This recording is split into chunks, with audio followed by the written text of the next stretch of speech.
बिस्मिल्लाहिर्रहमानिर्रहीम रब्बिश्रह ली सदरी व यस्सिर ली अमरी वहलुल उक़दतम मिन लिसानी यफ़क़हू क़ौली। बेटा हम बात कर रहे हैं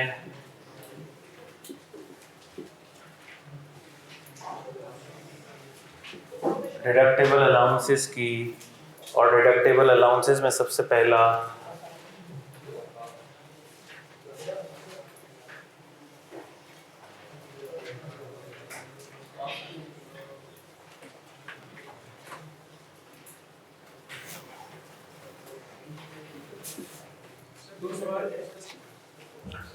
हाँ, दो सवाल भी करने दो पहले, लेकिन ये आगे चलते हैं, उसके बाद फिर मैं आप लोगों से डिस्कस करूँगा।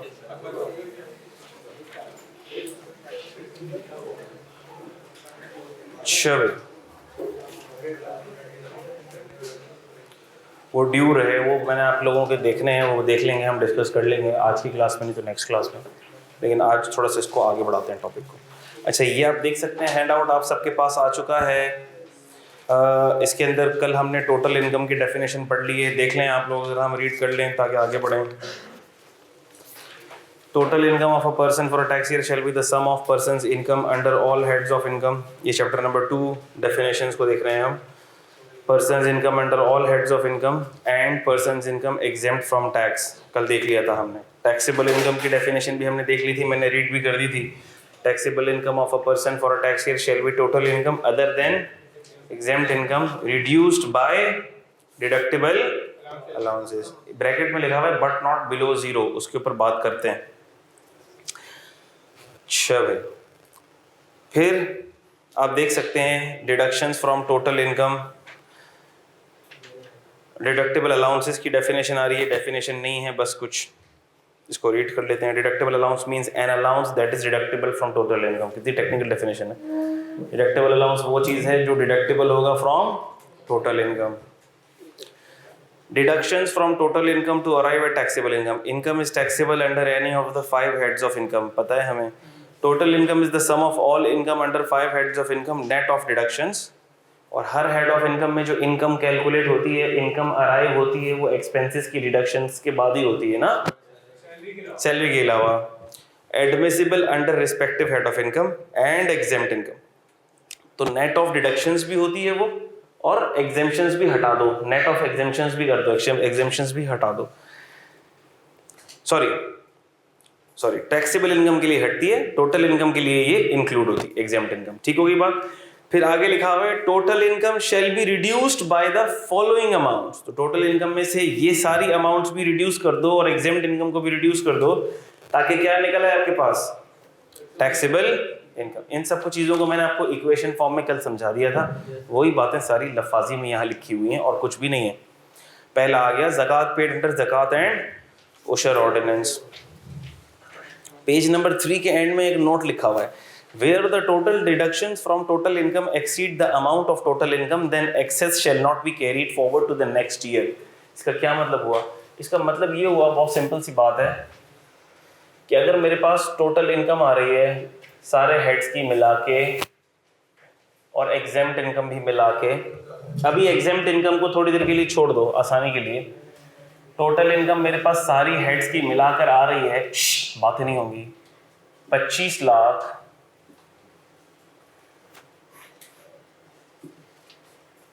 और मेरे पास डिडक्टेबल अलाउंसेस आ रहे हैं 30 लाख, तो ये 5 लाख रुपए नेगेटिव नहीं आएगा, कभी भी नहीं आएगा। ये कम से कम क्या आएगा, 0। इससे नीचे नहीं जाएगा, इससे नीचे नहीं जाएगा। वजह उसकी क्या है? लॉजिक बड़ी सिंपल है। लॉजिक ये है कि लॉ ये कह रहा है कि हम तुम्हें बेनिफिट दे रहे हैं। शुक्रिया बेटा, जज़ाकल्लाह। ये लॉ ये कह रहा है कि हम तुम्हें ये बेनिफिट दे रहे हैं। क्या दे रहे हैं? बेनिफिट। बेनिफिट कभी भी इतना ज्यादा एक्सीड नहीं करेगा कि वो 0 से नीचे ले जाए आपकी टैक्सेबल इनकम को। क्या आप एफबीआर के पास पहुंच जाओ, भाई मेरे 5 लाख रुपए रिसीवेबल बनते हैं, जरा मुझे दे दो, नहीं, एफबीआर बोलेगा इतना फ्री नहीं कराता मैं। भाई नॉर्मली भी अगर आप कहीं किसी इदारे में एडमिशन भी लो, आप उसको बोलेगा डिस्काउंट दे दो, वो बोलेगा ठीक है 10% डिस्काउंट, 20%, 30%, बहुत हो गया, बहुत हो गया। तो आपने बोला यार सबसे ही जान पहचान है मेरी, 100% हो गया। कभी ऐसा होगा 200% डिस्काउंट मिल गया, फीस तो पूरी वेव हो गई, उल्टा हम पैसे मांग रहे हैं इंस्टीट्यूट से, कोई पढ़ने के पैसे दो हमें। ठीक होगी बात? ऐसा नहीं होता कभी भी। बेनिफिट मैक्सिमम उतना मिलेगा, मैक्सिमम कितना मिल जाएगा, आपकी टैक्सेबल इनकम को जीरो कर देगा, इससे नीचे नहीं जाएगा। ये बात भी समझ आ गई आपको? अब पहला आ गया zakat paid under Zakat and Ushr ordinance. तो नाम से ही जाहिर है कि हम जो ज़कात पे करेंगे, पेड पेड पेड, ड्यू नहीं लिखा हुआ, क्या लिखा हुआ है? पेड। इसका मतलब अगर सवाल के अंदर कभी आपको ये लिख दिया गया हो कि ज़कात ड्यू, तो क्या वो लेस होगी? नहीं, ज़कात ड्यू वाली लेस नहीं होगी, जो पेड होती है वो लेस होती है। अच्छा भाई, पर्सन इज इंटाइटल्ड, पर्सन कौन पर्सन है? इंडिविजुअल है, एओपी कंपनी, क्या है? हमने कहा जब पर्सन लिखा गया हो तो पर्सन में सब आ जाता है, यानी जिसकी भी ज़कात डिडक्ट हुई है वो सब आ जाएंगे। वैसे तो ज़कात नेचुरल पर्सन पर लगती है, लेकिन एओपी की भी अगर ज़कात डिडक्ट हुई है तो वो भी इसमें आ जाएगी। सही है? Person shall be entitled to a deductible allowance, person को डिडक्टेबल अलाउंस का बेनिफिट मिलेगा। किस पर? ज़कात पर, फॉर ज़कात पेड बाय द पर्सन, जो उसने क्या की है? पे की है, in a tax year under Zakat and Ushr ordinance 1980, under Zakat and Ushr ordinance 1980। ये एक लॉ है, ज़कात एंड उशर ऑर्डिनेंस 1980। और जिसके ऐसे इल्मी शौक़ हो, इल्मी ज़ौक़ हो, जिसको लॉ पढ़ने का शौक़ हो, वो डाउनलोड करे और पूरा पढ़े, उसकी समरी बनाए, मुझे ही बताए क्या लिखा हुआ उसमें। ठीक है, खैर, लेकिन इसका लुबे लुबाब ये है, कौन सी ज़कात जो पे की जा रही हो under Zakat and Ushr ordinance. तो सर क्या हम जो ज़कात अपने रिश्तेदारों को पे करते हैं, क्या वो ज़कात एंड उशर ऑर्डिनेंस में फॉल करती है? नहीं, वो फॉल नहीं करती। ज़कात एंड उशर ऑर्डिनेंस में कौन सी ज़कात फॉल करती है? मैंने कहा सर ज़कात एंड उशर ऑर्डिनेंस में वो ज़कात फॉल करती है जो कि पे की जाती है सेंट्रल ज़कात फंड में। जो पे कहाँ की जाती है? सेंट्रल ज़कात फंड में। सेंट्रल ज़कात फंड कौन ऑपरेट करता है? ये गवर्नमेंट के अंडर आता है, ये गवर्नमेंट के इदारे ऑपरेट करते हैं और ये गवर्नमेंट के अंडर आता है। ये गवर्नमेंट का सेंट्रल ज़कात फंड है, गवर्नमेंट का सेंट्रल ज़कात फंड है, हमारे मुल्क का सेंट्रल ज़कात फंड है। तो इसका मतलब कि सर हमारा कानून, हमारा मुल्क, हमारी गवर्नमेंट हमसे ज़कात कलेक्ट करती है और इस सेंट्रल ज़कात फंड में वो पैसे चले जाते हैं और इस सेंट्रल ज़कात फंड से फिर गरीबों की मदद होती है। ठीक है, जो ज़कात के मुस्तहिक लोग हैं उन तक इस माल को पहुंचाया जाता है। जिस तरह इस्लामी फ़लाही रियासत का कॉन्सेप्ट है वो फुलफ़िल होता है और मुल्क तरक्की करता है और लोग तरक्की करते हैं, लोग खुशहाली की ज़िंदगी बसर करते हैं और रावी चैन ही चैन लिखता है। और ये सर क्या हुआ, क्या हम जन्नत में आ गए? नहीं नहीं नहीं नहीं सर, ऐसा तो यहाँ पर कुछ होता नहीं है।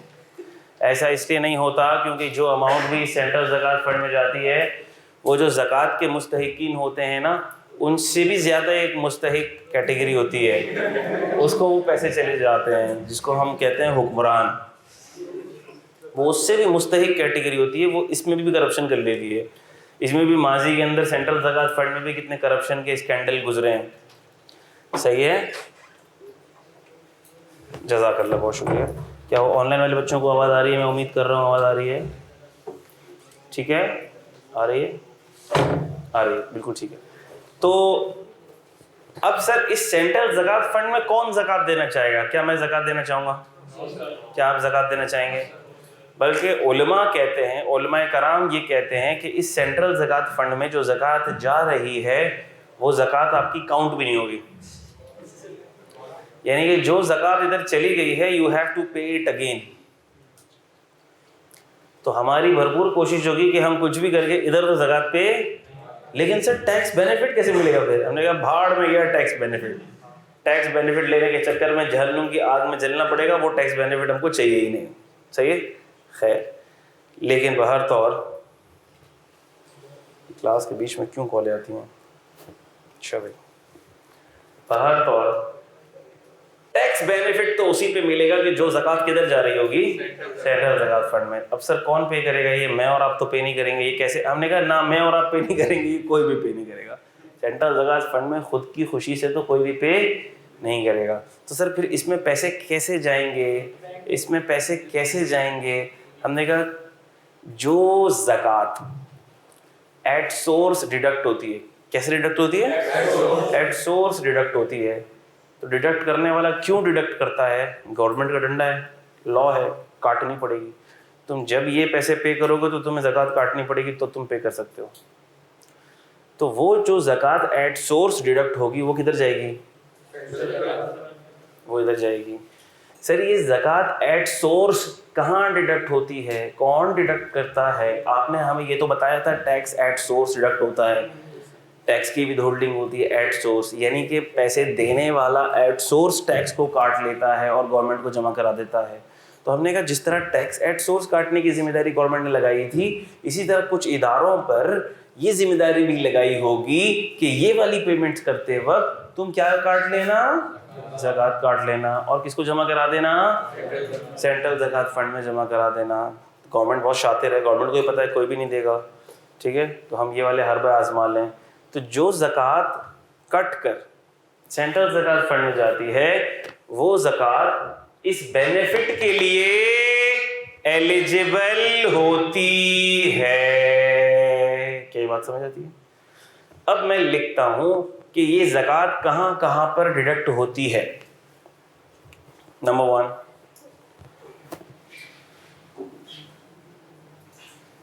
ज़कात डिडक्शन एट सोर्स कहां कहां होती है। ये हैंडआउट में लिखा हुआ नहीं है, लिख लेना है जी, तुम लोगों की नॉलेज के लिए बता रहा हूं। हमने कहा ज़कात डिडक्शन एट सोर्स कहां कहां होती है? On dividend payment by company. जब कंपनी डिविडेंड की पेमेंट करती है, कंपनी अपने शेयर होल्डर्स को जब प्रॉफिट डिस्ट्रीब्यूट करती है, कंपनी जब अपने शेयर होल्डर्स को प्रॉफिट डिस्ट्रीब्यूट करती है, मिसाल के तौर पर मेरे पास शेयर्स पड़े हुए किसी कंपनी के, एंग्रो के पड़े हुए, पीटीसीएल के पड़े हुए। अब अगर पीटीसीएल वाले मुझे डिविडेंड देंगे तो वो मेरे डिविडेंड में से क्या काट लेंगे? सर आपसे पूछेंगे, फोन करके पूछेंगे, मुनीश साहब ज़कात काटें आपके पैसों की? ज़कात नहीं काटें। कद्दा वो नहीं पूछेंगे, वो पैसे ज़कात काट के पैसे देंगे।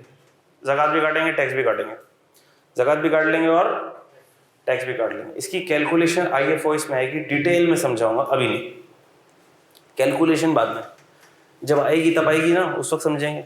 अभी तो इतना पता होना चाहिए कि जब पैसे मिलेंगे तो टैक्स कट के पैसे मिलेंगे, बस इतना पता होना चाहिए। अच्छा सर, जब हमें पैसे मिले तो टैक्स कट के पैसे मिले, तो कितने मिले? मिसाल के तौर पर 1000 रुपए का डिविडेंड मिलना था। कितने का मिलना था? 1000 रुपए का डिविडेंड मिलना था। और मिसाल के तौर पर उस पर ज़कात कट गई 25 रुपए की, 25 रुपए की ज़कात कट गई उसके ऊपर। और मिसाल के तौर पर टैक्स भी कट गया, मिसाल के तौर पर 150 रुपए का। तो हमने कहा पैसे मिलेंगे कितने? हमने कहा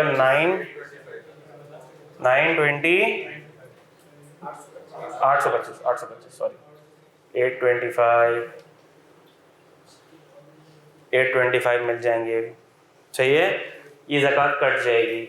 ये ज़कात कट के कहाँ जाएगी? सेंट्रल ज़कात फंड में। ये किसके पैसों की ज़कात है? ये टैक्स पेयर के पैसों की ज़कात है। ये पर्सन जिसकी ज़कात कट गई, तो क्या अब ये वाला पर्सन जिसकी ज़कात कट गई, क्या वो जब साल के आखिर में अपनी टैक्सेबल इनकम की कैलकुलेशन करेगा तो क्या वो इस वाले बेनिफिट को क्लेम करेगा? करेगा। क्लियर होती बात? और ज़कात किधर कटती है? और ज़कात करती है on profit on debt payments by bank. Profit on debt nickname है इंटरेस्ट का। इंटरेस्ट पेमेंट जब बैंक करता है, किसी ने अपने पैसे सेविंग अकाउंट में रखवाए हुए हैं, किसी ने अपने पैसे बैंक के किसी सर्टिफिकेट, सूदी सर्टिफिकेट में रखवाए हुए हैं, तो अब बैंक उस सर्टिफिकेट की, उस सूदी सर्टिफिकेट की या सूद की जो पेमेंट करेगा उसमें से भी क्या काट लेगा, ज़कात काट लेगा, ताकि वो क्या हो जाए, पाक साफ हो जाए। हमने कहा सर 1000, ऐसी मिसाल ले रहा हूँ मैं, देखो मैं अभी कैलकुलेशन ना समझा रहा हूँ ना कैलकुलेशन समझाना मेरा मकसद है, रफ फिगर्स हैं ये, रफ फिगर्स हैं, सही है। मिसाल 25 ये कट गया, 150 ये हो गया, कितने मिले 825। तो ये वाले पैसे भी कहाँ जाएंगे, सेंट्रल ज़कात फंड में जाएंगे। लॉ क्लियरली कहता है, सुनना जरा गौर से बात को सुन लेना मेरे बच्चों, लॉ बड़ा क्लियर है, लॉ क्लियरली कहता है कि ये वाले जो पैसे हैं, जो प्रॉफिट ऑन डेट यानी सूद की ज़कात है, ये सूद की ज़कात पे डिडक्टेबल अलाउंस नहीं मिलेगा। No deductible allowance. अच्छा, इस डिडक्टेबल अलाउंस नहीं मिलेगा, इससे तुम ये मत समझना कि चूंकि ये सूद की ज़कात है इसलिए गवर्नमेंट ने ऐसा किया है कि इसके ऊपर डिडक्टेबल अलाउंस नहीं दे रहा, ऐसा कोई इसके पीछे ऐसा कोई मकसद नहीं है। इसका ट्रीटमेंट मुख्तलिफ होता है। इस पर डिडक्टेबल अलाउंस नहीं मिलेगा, लेकिन इसको एज एन एक्सपेंस ट्रीट किया जाएगा IFOS के अंदर। तो जब वो IFOS में समझाऊंगा तो समझा पाऊंगा, अभी मैं समझाऊंगा तो तुम्हारे ऊपर से बालों को उड़ाता हुआ निकल जाएगा, तो अभी मैं बिल्कुल भी नहीं समझाऊंगा उसको। अभी तो सिर्फ आपने याद रखना है, क्या याद रखना है, कि जो इंटरेस्ट इनकम पे ज़कात कट के सेंट्रल ज़कात फंड में जाती है उसका डिडक्टेबल अलाउंस नहीं मिलेगा, उसके ऊपर डिडक्टेबल अलाउंस नहीं मिलेगा, ये याद रहेगी बात।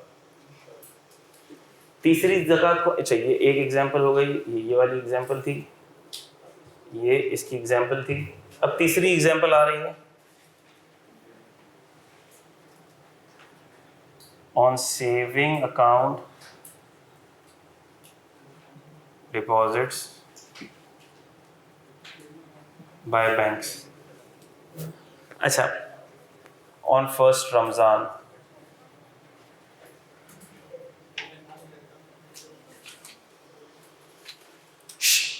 पहली रमज़ान को बैंक ज़कात काटता है। आपने देखा होगा पहली रमज़ान को बैंक हॉलीडे होता है, पहली रमज़ान को बैंक बंद होता है, इसलिए बंद नहीं होता, वो पहली रमज़ान को इबादत करते हैं बैंक वाले सारे, इसलिए बंद नहीं होता है, वो अपनी कुछ कैलकुलेशन वगैरह सिस्टम का रन चलाते हैं, ज़कात वगैरह काटते हैं।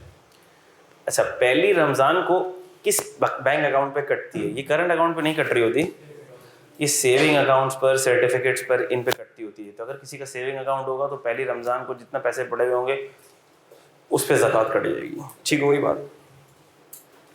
अच्छा, अब मिसाल के तौर पर पहली रमज़ान को सेविंग अकाउंट के ऊपर किसी बंदे की ज़कात कट गई 50,000 रुपये की, 50,000 रुपये की ज़कात कट गई सेविंग अकाउंट पे।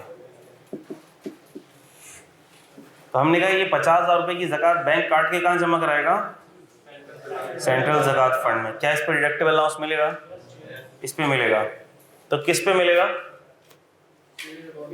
इस वाले पे मिलेगा, इस वाले पे मिलेगा, इंटरेस्ट के ऊपर जो ज़कात कटती है उसके ऊपर डिडक्टेबल अलाउंस नहीं मिलेगा। बातें याद रहेंगी, इतनी बातें आपको याद रखनी है, काफ़ी हैं। इसका मतलब कि सर ये जितने भी इदारे हैं, कोई कंपनी जो डिविडेंड दे रही है, गवर्नमेंट ने कंपनी की गर्दन पकड़ ली, जो तुम डिविडेंड दो उसके ऊपर क्या काट के देना भाई, ज़कात काट के देना। ज़कात कहाँ जाएगी, सेंट्रल ज़कात फंड में। इसी तरह बैंक वाले ज़कात काट के कहाँ जमा कराएंगे, सेंट्रल ज़कात फंड में जमा कराएंगे।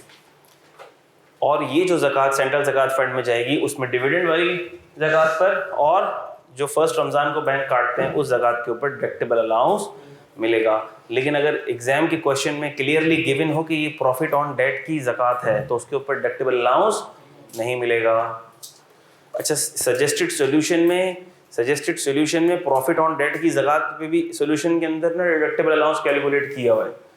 लेकिन देखो, सजेस्टेड सोल्यूशन के अंदर अगर कोई चीज़ गलत है तो इसका ये मतलब नहीं है कि हम गलत करना शुरू कर दें। कुछ जगहों पे ऐसी चीज़ें होंगी जो गलत हो रही होंगी और मैं आपको कड़वा घूट पी के बोलूँगा ठीक है यही करना, तुम भी यही करना, लेकिन वो मैं खुद बताऊँगा कहाँ गलत करना है। आपने अपने तरफ से खुद से नहीं कर लेना, सही है।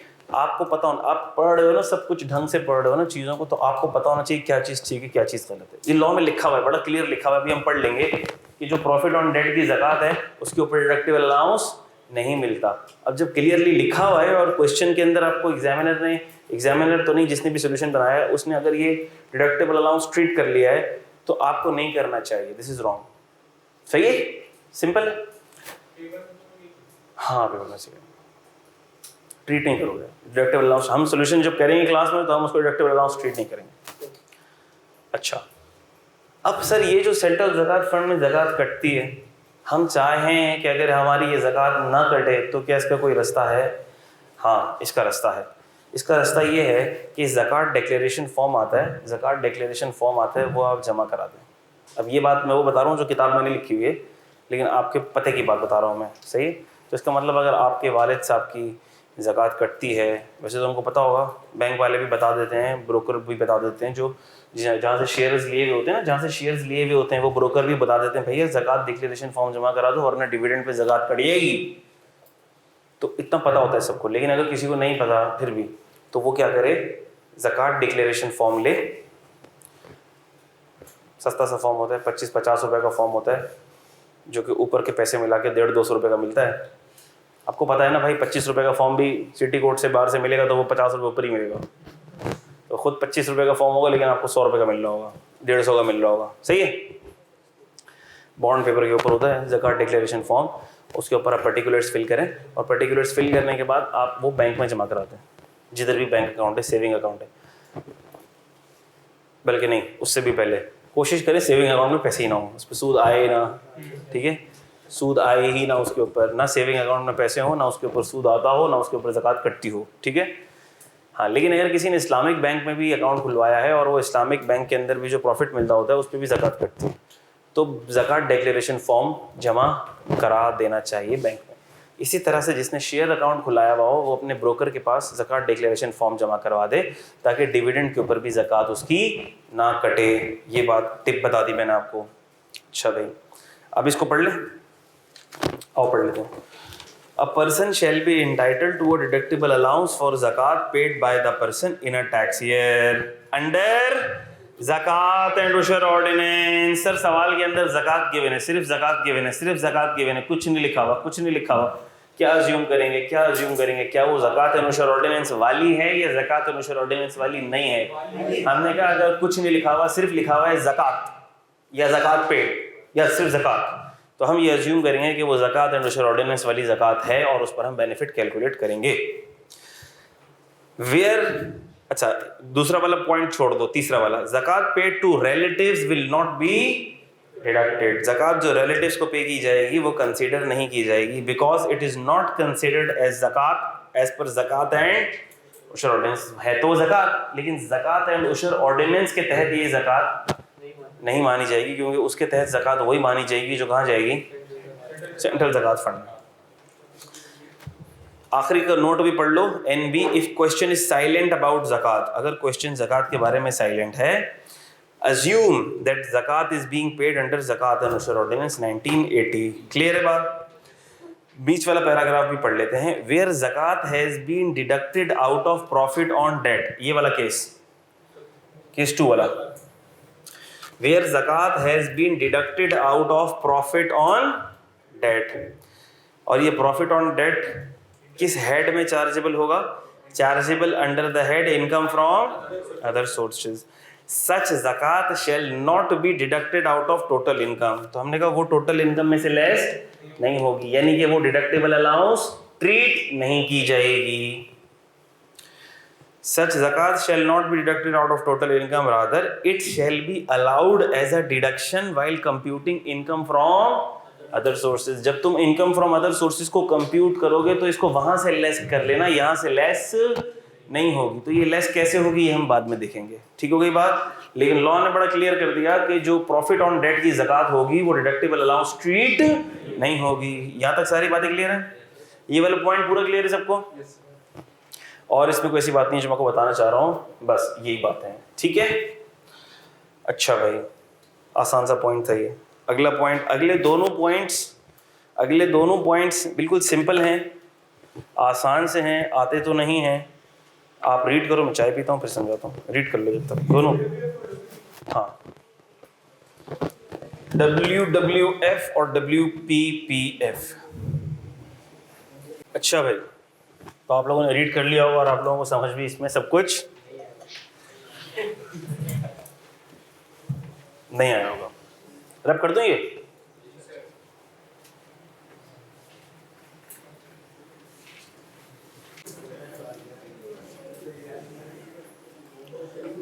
देखो यही तो बात होती है, सिर्फ किताब पढ़ के ना कोई चीज़ समझ आती नहीं है, बहुत कम चीज़ें आती समझ, या उसमें टाइम बहुत लग जाता है।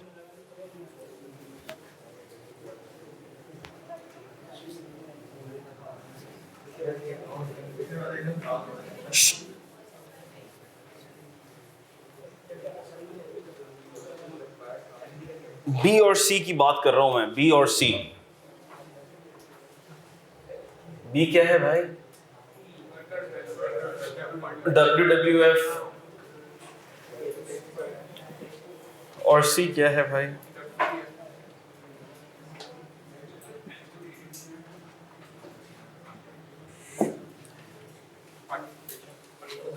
चलो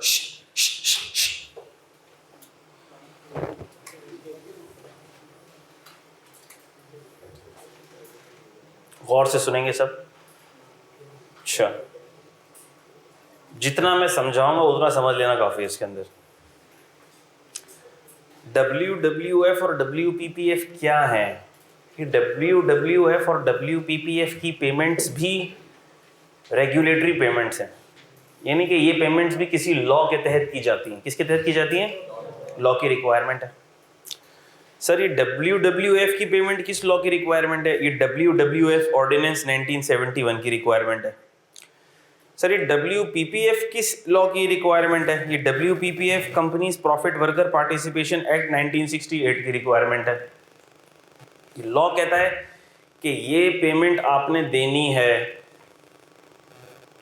अच्छा भाई, इसका मतलब कि जो पर्सन ये पेमेंट देगा, जिस पर भी लगेगी, अभी ये बहस नहीं है किस पर लगेगी, लेकिन किसी ना किसी पे तो लगेगी ना भाई।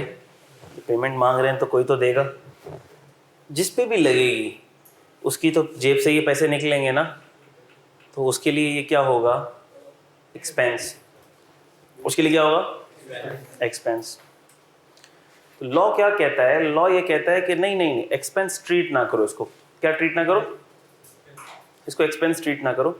आगे हम पढ़ेंगे जब बिजनेस इनकम में जाएंगे ना, ये वाली बात फिर से आएगी ये वाली बात। ये जो पेमेंट तुम करोगे ना WWF लॉ के अंडर और WPPF लॉ के अंडर, ये जो तुम दो पेमेंटें करोगे ना, ये ट्रीट होंगी डिडक्टेबल अलाउंस। WWF के अंडर जो तुम पेमेंट कर रहे हो वो क्या ट्रीट होगी? डिडक्टेबल। WPPF के अंडर जो तुम पेमेंट कर रहे हो क्या ट्रीट होगी? Deductible allowance. अब आप सवाल कर रहे हो और पेपर के अंदर पेमेंट आ गई, अमाउंट पेड टू WWF, क्या करेंगे? Amount paid to WPPF fund, क्या करेंगे भाई? डिडक्टेबल अलाउंस ट्रीट करेंगे। इतना समझना आपके लिए काफ़ी है, इतना काफ़ी है, लेकिन मैं और समझाऊंगा थोड़ा।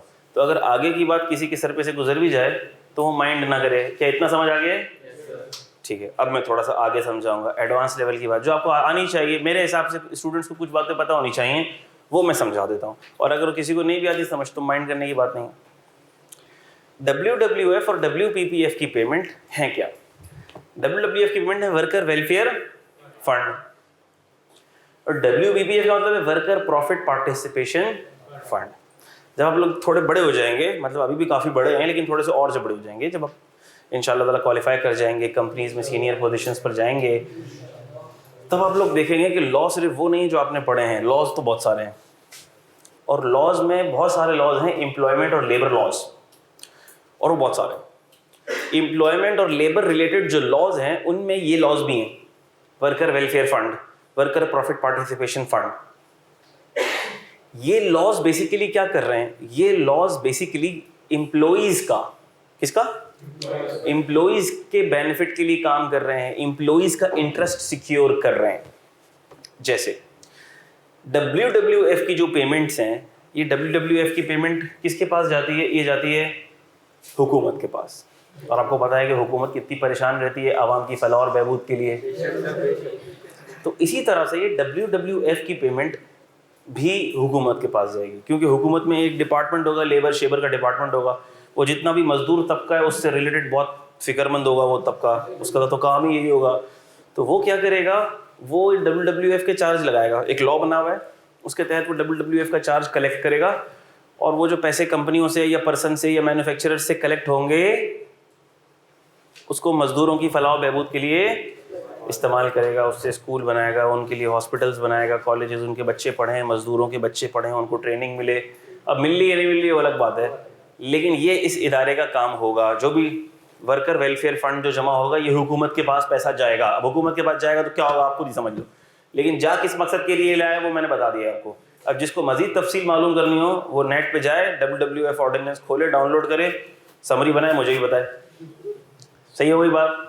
अच्छा, तो होता क्या है सर, होता क्या है, जिस पे भी ये WWF की पेमेंट लागू होती है, अभी मैं इस बहस में नहीं जा रहा किस पे होती है किस पे नहीं होती, ये तो जिसका इंटरेस्ट और शौक हो वो जाके पढ़े फिर, वरना बाद में जब तुम लोग ऑडिट करोगे तो पढ़ना पड़ेगा।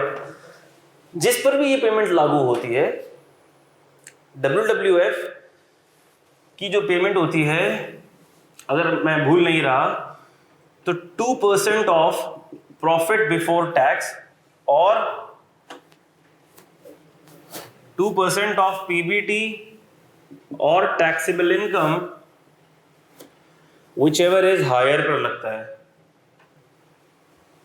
ठीक है, जिस पे भी लगता है, ये भी आप लोगों का कंसर्न नहीं है।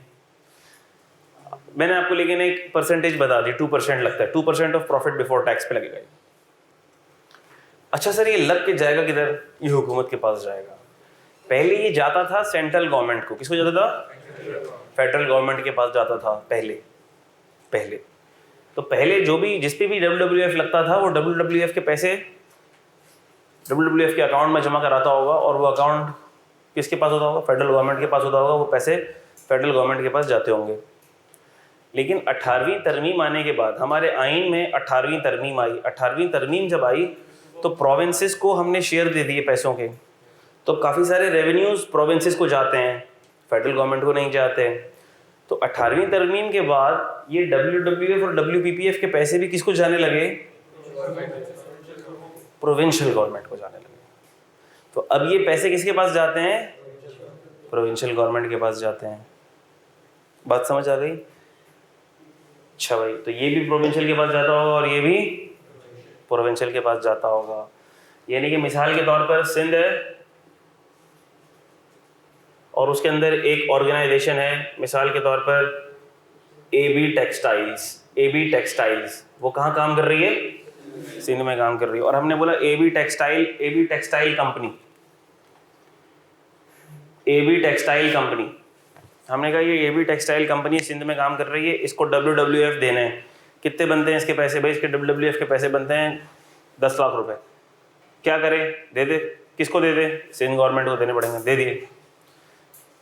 डिडक्टेबल अलाउंस मिल जाएगा? जी मिल जाएगा डिडक्टेबल अलाउंस। जो पैसे इसने दिए होंगे उस पर क्या मिल जाएगा इसको? क्लियर है बात?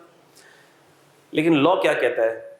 लॉ भी बड़ा शातिर है। लॉ क्या कहता है? अगर कोई ऐसी ऑर्गेनाइजेशन है, इसकी डिटेल में मजीद नहीं जाऊंगा, बस आपको ये समझ आ जाए, मसला समझ आ जाए थोड़ा सा बस।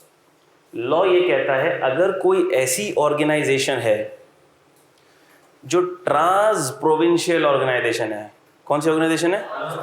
Trans provincial organisation.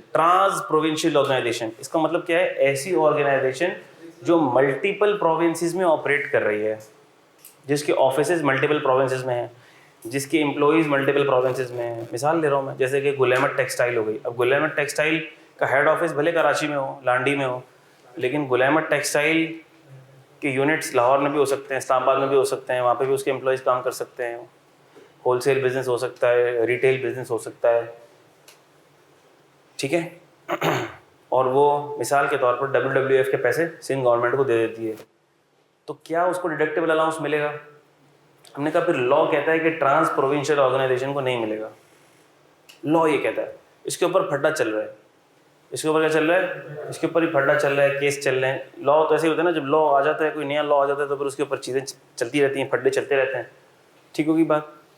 तो वैसे तो ये इलॉजिकल है ना, बात इलॉजिकल है ना भाई। अगर एक ट्रांस प्रोविंशियल ऑर्गेनाइजेशन है तो WWF का कंट्रीब्यूशन तो उसने दिया है ना, तो उसको डिडक्टिबल अलाउंस क्यों नहीं मिलना चाहिए भाई? दूसरे को मिल रहा है, इसको नहीं मिलना चाहिए, क्यों नहीं मिलना चाहिए भाई? ठीक होगी बात। खैर, तो वो प्रोविंसेस और फेडरेशन के फड्डे आपस में चलते रहते हैं। ये चीज़ है, इस पे सेल टैक्स प्रोविंस को मिलना चाहिए कि फेडरेशन को मिलना चाहिए। फेडरेशन बोलेगी हमें मिलना चाहिए, प्रोविंस बोलेगा हमें मिलना चाहिए। दोनों में फड्डा चल रहा है, डिस्प्यूट्स चल रहे हैं, लॉ की क्लैरिटी नहीं है, ऐसे मसले मसाइल होते हैं। ठीक हो गई बात। तो फिर ट्रीटमेंट्स अलग अलग आ जाते हैं उल्टे सीधे। उससे आपको परेशान होने की ज़रूरत नहीं है। आपके काम की चीज़ क्या है? आपके काम की चीज़ ये है कि पेपर में अगर लिखा हुआ आ गया WWF कॉन्ट्रीब्यूशन पेड, तो आपने उस पर क्या ले लेना है? Deductible allowance. बस ख़त्म हुई बात। इतनी टेक्निकल काम बातें आपको बस मैंने समझा दी हैं, ऊपर ऊपर से समझा दी हैं। जिसको समझ आ रही है अच्छी बात है, जिसको समझ में नहीं आई डिस्काउंट मार देना उसको। सही हो गई बातें। अच्छा, WWF मैंने समझा दिया। इसी तरह WPPF ये सिर्फ कंपनीज पे लगता है। ये तो इसका लॉ भी बढ़ के देख लेना, ये किस किस पर लगता है। ये भी मैन्युफैक्चरिंग एंटिटीज पे लगता है। ज़रूरी नहीं है वो कंपनी हो, लेकिन WPPF कंपनीज पर लगता है और इसका रेट होता है मेरे ख्याल में 5% ऑफ PBT। ठीक है, इसका रेट होता है 5% ऑफ PBT। अच्छा, ये कंपनीज पर लगता है। ये वर्कर प्रॉफिट पार्टिसिपेशन फंड, इसमें क्या होता है, इसका लॉ भी पढ़ लेना, जिसको शौक हो उसकी बात कर रहा हूँ मैं। ये क्या होता है, ये पैसा निकलता है और इस पैसे में से कुछ पैसा एम्प्लॉयज में डिस्ट्रीब्यूट होता है। जो कम सैलरी वाले एम्प्लॉयज होते हैं ना, उनमें ये पैसा डिस्ट्रीब्यूट होता है और कुछ पैसा जो बच जाता है वो फिर फंड में जाता है, गवर्नमेंट के फंड में जाता है। ठीक है, इसके ऑपरेशंस होते हैं, इसका ऑडिट होता है, हम लोग इसका ऑडिट भी करते हैं। हमारे पास भी 2-3 कंपनियों के WPPF के ऑडिट्स हैं। ठीक है, तो WPPF का ऑडिट होता है कि कितना पैसा कंपनी ने काटा, कितना फंड में जा रहा है, कितना एम्प्लॉयज को जा रहा है, उसका ऑडिट करना होता है हमें।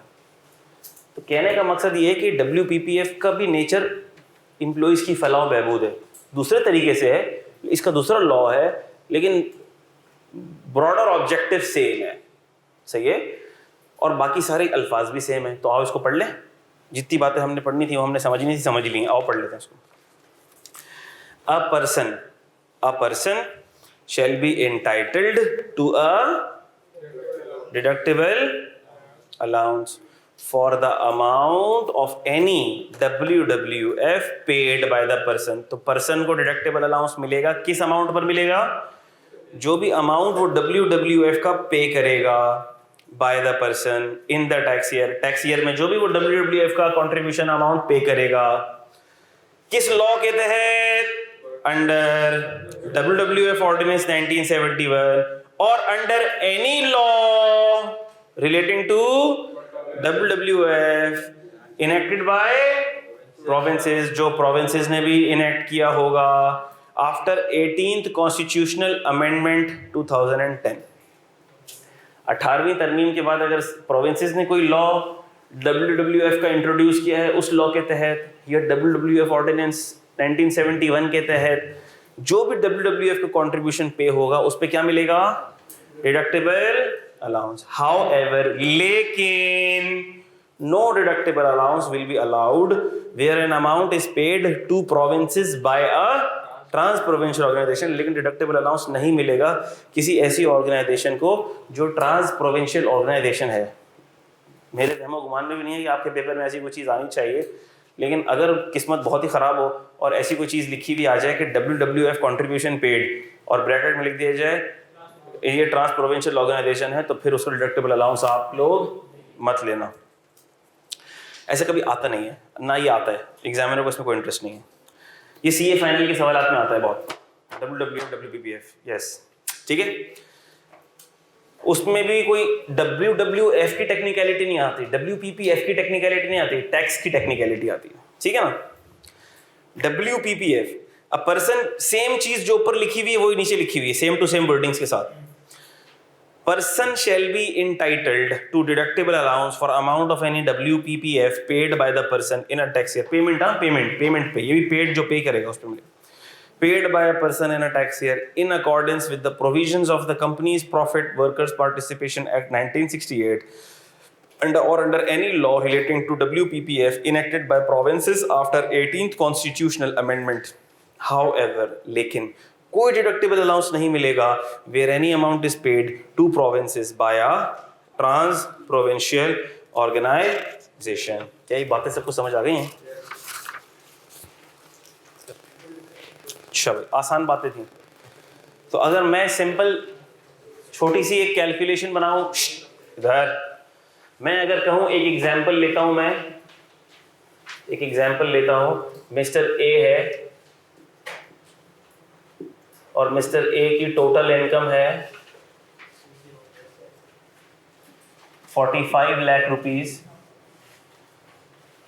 और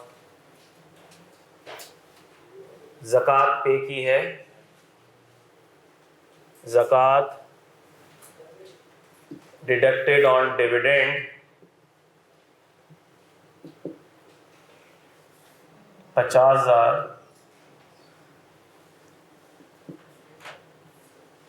ज़कात deducted on profit on debt 15,000, contribution to WWF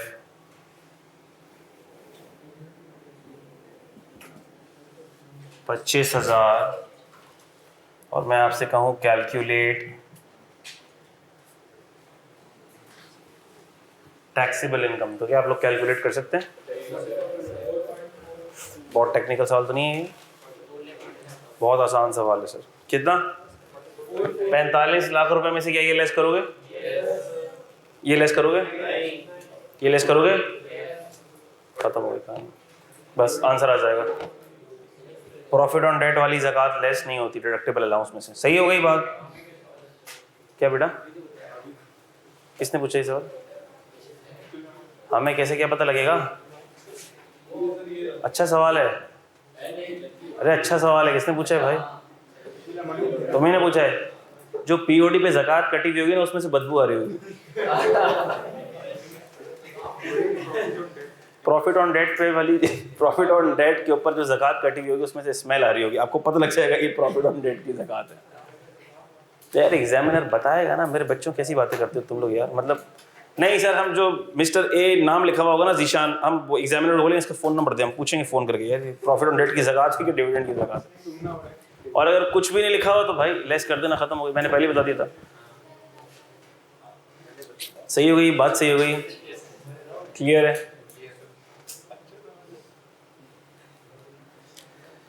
अच्छा भाई, अब कोई ये पूछ सकता है, कोई मुझसे ये टेक्निकल सवाल पूछ सकता है, सर क्या अगर कोई बंदा सूद कमा रहा है, हराम कमा रहा है, तो क्या उस पर ज़कात लगती है? पूछो ना, पूछो ना।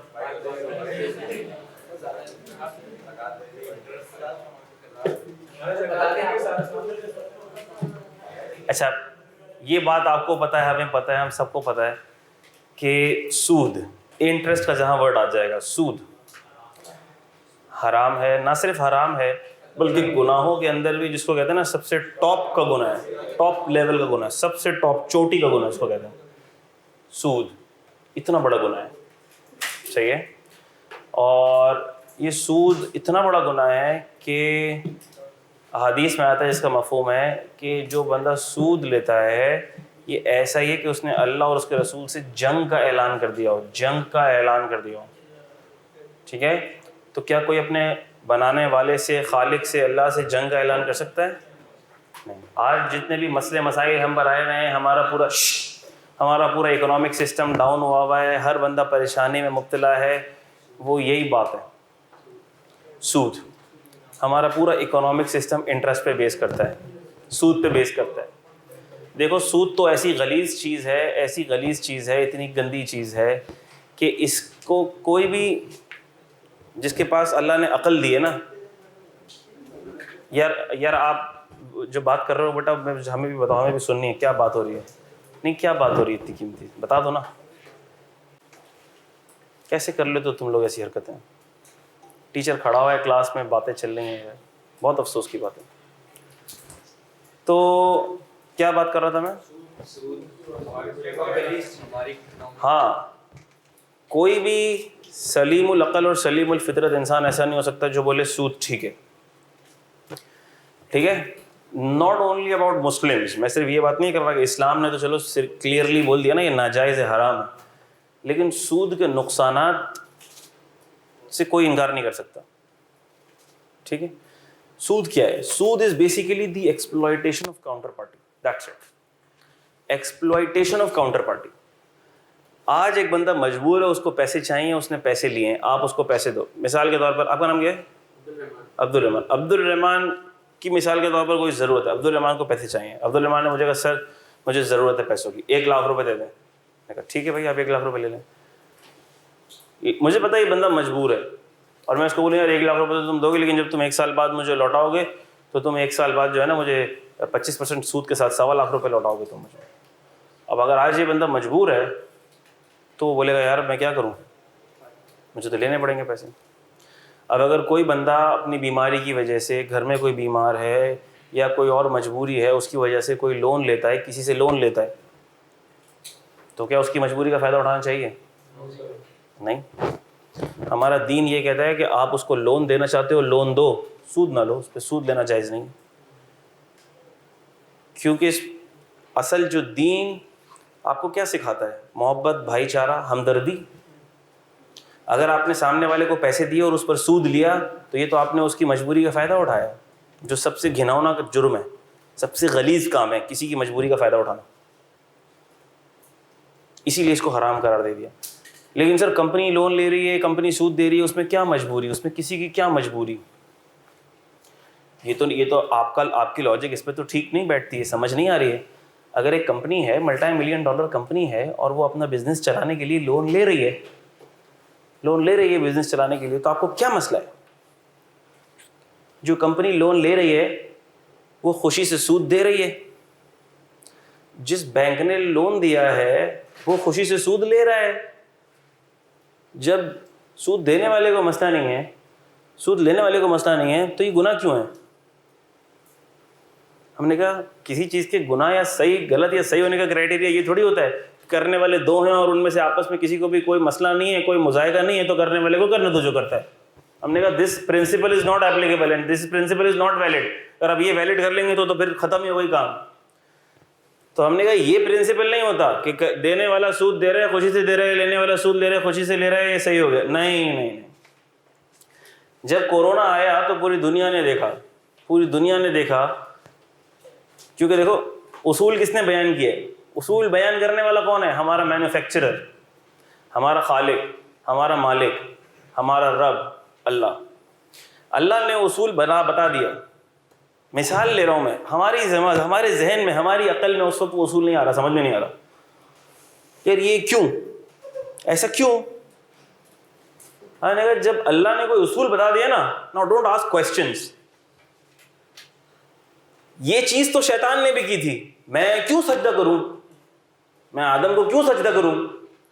ये चीज तो शैतान ने भी की थी। नहीं, आप बंदे हैं, बंदे।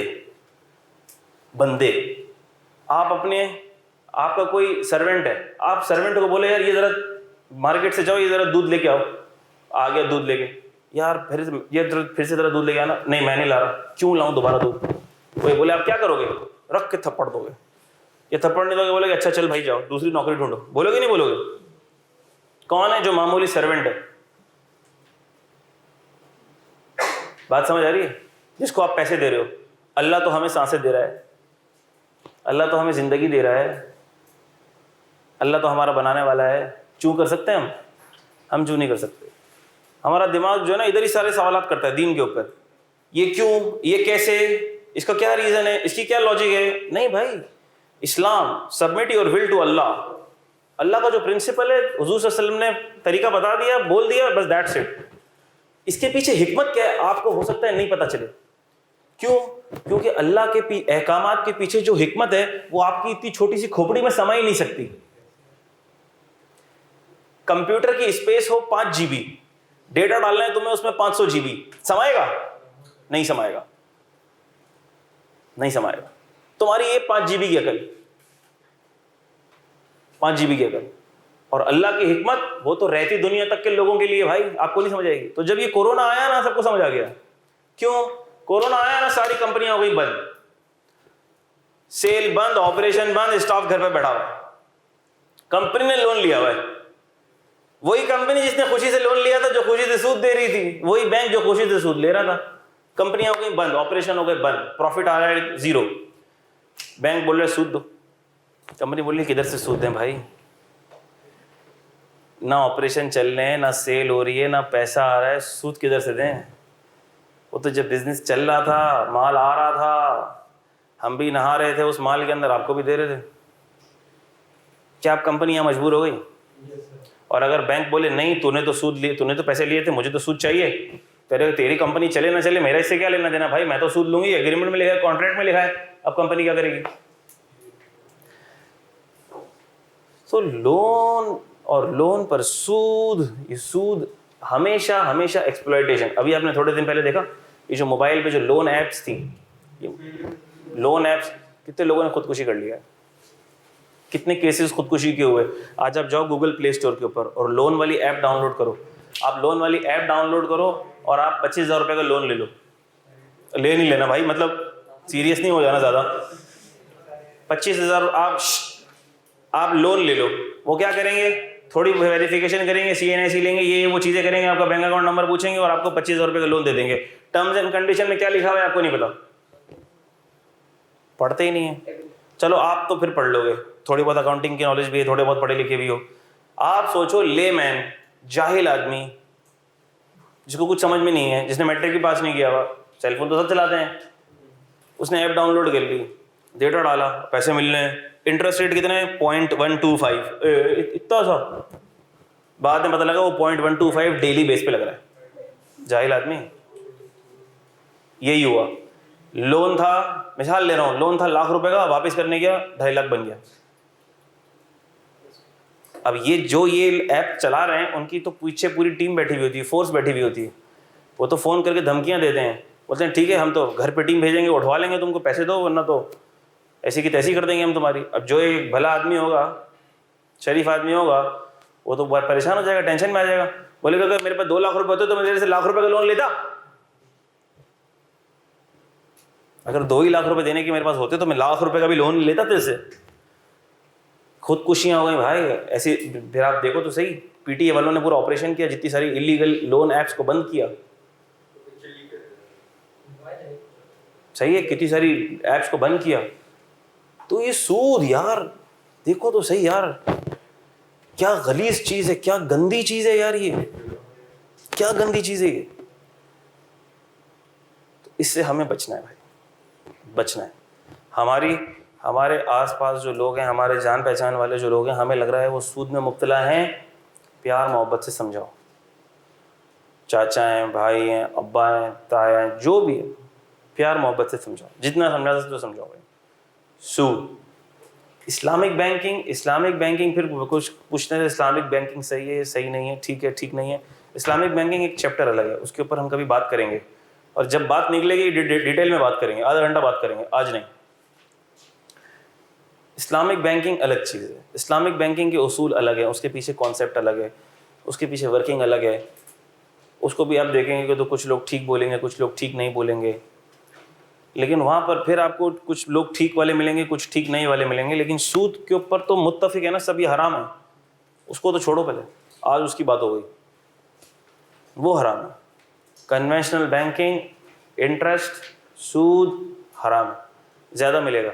नेशनल सेविंग सर्टिफिकेट में पैसा ज़्यादा नज़र आएगा, बैंक में बढ़ा हुआ है पैसा ज़्यादा बढ़ता हुआ नज़र आएगा।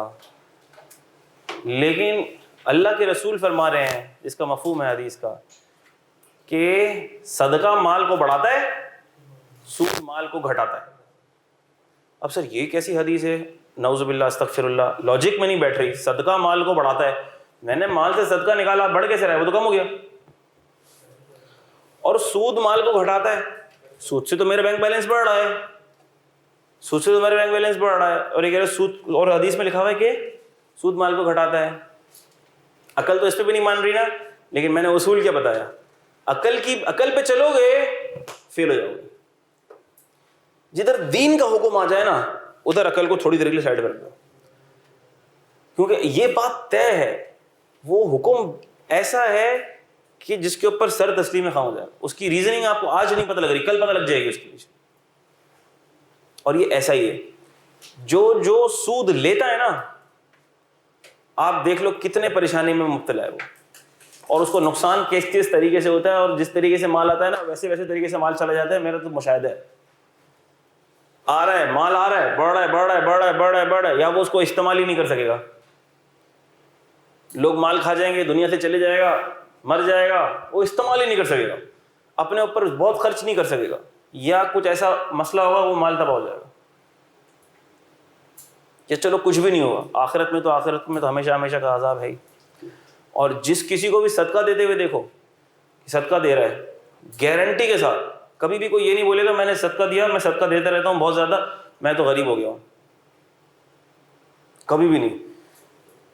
किसी को आप देखो कसरत के साथ हज और उम्रे पे जा रहा है, हर साल उम्रे पे जा रहा है, बहुत पैसे नहीं है फिर भी हर साल उम्रे पे जा रहा है, आप कभी भी नहीं देखोगे कि वो गरीब हो रहा है। वो हर साल जा रहा होगा ना, उसके पैसों में इंक्रीमेंट हो रहा होगा, पैसे बढ़ रहे होंगे। आप कभी भी किसी को ज़कात देते हुए देखो, देखो ये उसूल है, अल्लाह पाक दिखा रहे हैं। ये इंसान क्वेश्चन करता है, आपका ऑब्जर्वेशन है। मुझे ये बताओ, ज़कात दे रहा है ना जो बंदा, जो ठीक तरीके से ज़कात दे रहा है, आप उससे पूछो आपने पिछले साल कितनी ज़कात दी थी, वो बोलेगा मैंने इतनी ज़कात दी थी। अगले साल आप पूछो आपने कितनी ज़कात दी थी, 99% केसेस में, 99% केसेस में वो बंदा बोलेगा जितनी ज़कात पिछले साल दी थी ना उससे ज़्यादा दे रहा हूँ। 99% केसेस में वो बोलेगा उससे ज़्यादा दे रहा हूँ। अनटिल एंड अनलेस, ये मिसाल के तौर पर उसके पास पैसे पड़े हुए थे, उसने प्रॉपर्टी में इन्वेस्ट कर दिया, उसने कोई ऑफिस ले लिया, कोई घर ले लिया, घर पे तो ज़कात नहीं लगती ना, अनटिल एंड अनलेस ऐसा केस हो। अदरवाइज अगर ऐसा केस नहीं है ना, तो ऑलमोस्ट 100% केसेस में आपको बंदा बोलेगा कि मैंने पिछले साल ज़कात दी थी 2.5 लाख रुपए, इस दफ़ा दे रहा हूँ 4 लाख रुपए। वो भी ज़कात दे रहा है, इसका माल बढ़ कैसे रहा है? इसीलिए तो बढ़ रहा है कि वो ज़कात उसके माल को पाक कर रही है। ये तो सदका देता रहता है यार, गरीबों को खाना खिलाता रहता है यार, ये तो गरीबों की मदद करता रहता है, लाख लाख रुपए दे देता है, इसका माल कैसे बढ़ रहा है? इसीलिए तो बढ़ रहा है। अल्लाह कह रहे हैं, अल्लाह कह रहे हैं एक का 700 दूंगा, एक का 700। और वादा किसका है? अल्लाह का। डाउट भी नहीं हो सकता किसी को, अभी नहीं तो आखिरत में तो मिलेगा ही मिलेगा। ठीक है, सूद जिधर आए मुजम्मत, ऐसा गुनाह है। बोलो बेटा। सिम पर एडवांस लेते हैं, देखो वो भी सूद की एक शक्ल है, सूद की एक शक्ल है। देखो छोटी छोटी चीजों में हम कितना घुस गए सूद के अंदर, पता भी नहीं चलता हम लोगों को यार। अल्हम्दुलिल्लाह, अल्हम्दुलिल्लाह जिंदगी में कभी सिम पर एडवांस नहीं लिया मैंने। आप सिम पर एडवांस लो, जब आप रिटर्न करते हो आपको उसके ऊपर ज्यादा पैसे देने पड़ते हैं, आपको पता है? सूद हो गया।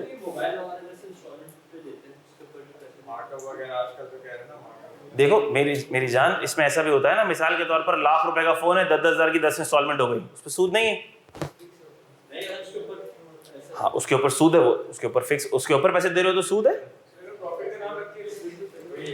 प्रॉफिट का नाम रखने से सूद चेंज नहीं होता। ये तो नाम तो हमने भी यहाँ पे यही तो रखा है, प्रॉफिट ऑन डेट।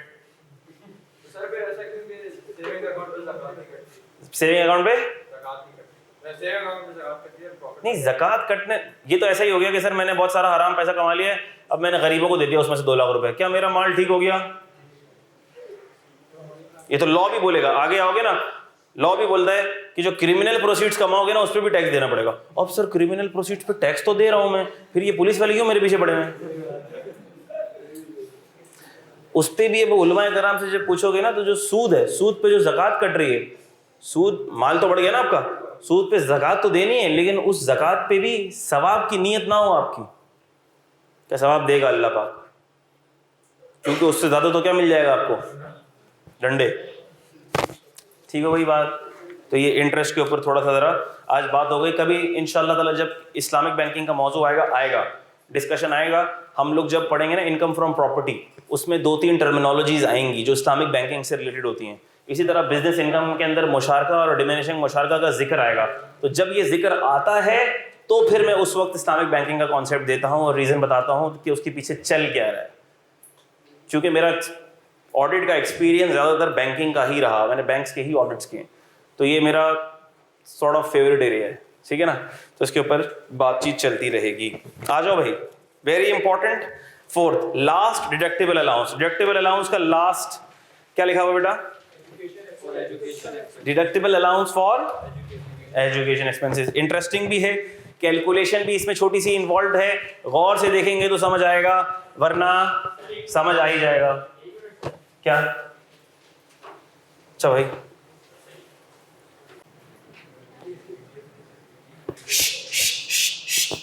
बात नहीं, इसको थोड़ा सा रीड करते हैं और उसके बाद इसकी कैलकुलेशन देखते हैं। एवरी इंडिविजुअल, स्टार्ट ही मैंने किया और यहां पर एक चीज अंडरलाइन हुई हुई है, क्या? इंडिविजुअल। इसका मतलब कि ये वाला डिडक्टेबल अलाउंस सिर्फ किसको मिलेगा? जिधर पर्सन लिखा हो उधर आपने इंडिविजुअल लिख दिया, जिधर इंडिविजुअल लिखा हो उधर आपने पर्सन लिख दिया, और उम्मीद कर रहे हो पूरे मार्क्स की, तो क्या मिलेंगे? मैं कह रहा हूं पूरे मार्क्स नहीं मिलेंगे, इसके मार्क्स कट जाएंगे, ठीक हो गई बात? जीरो भी नहीं, बाकी चीजें ठीक लिखी हैं तो उसके मार्क्स मिलेंगे भाई, ऐसी बात भी नहीं है। लेकिन कहने का मकसद ये है कि ये वाली गलतियां होती हैं जिसकी वजह से स्टूडेंट्स मार्क्स लूज कर देते हैं। सर हमने तो पूरा पेपर ठीक किया था, पेपर फेल हो गया। पूरे पेपर में आपने पर्सन की जगह इंडिविजुअल, इंडिविजुअल की जगह पर्सन लिख दिया होगा, कहीं ना कहीं ऐसी गलतियां कर ली होंगी आपने, तो आपके मार्क्स कट गए होंगे। क्या ये बात समझ आ रही है? ये ऐसी गलतियां होती हैं कि आप कर भी लेते हो, आपको पता भी नहीं चलता।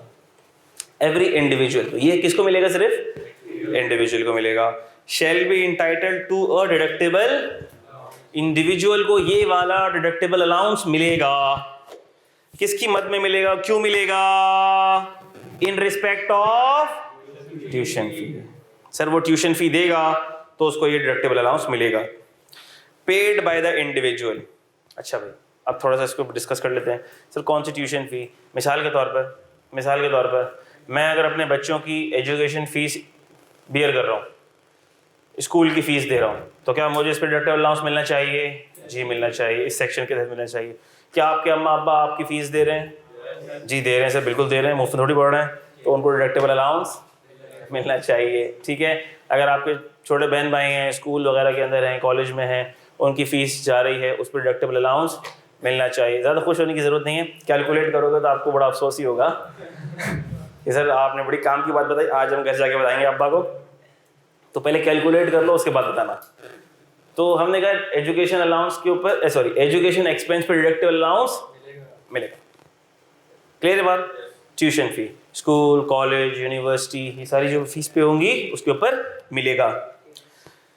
किसको मिलेगा? जो ये एक्सपेंस पे कर रहा है, आपको नहीं मिलेगा, आपके अब्बा को मिलेगा, सही है। पेड बाय द, जो अमाउंट पे की गई होगी उस पर मिलेगा। In a tax year, tax year की बात कर रहे हैं हम, जो टैक्स ईयर में पे किया गया है उस पर मिलेगा। प्रोवाइडेड दैट, लेकिन एक कंडीशन है, सबसे पहली कंडीशन, वेरी इंपॉर्टेंट बात नहीं, बहुत इंपॉर्टेंट कंडीशन जिसको स्टूडेंट्स इग्नोर मार देते हैं, अंडरलाइन कर दिया है मैंने।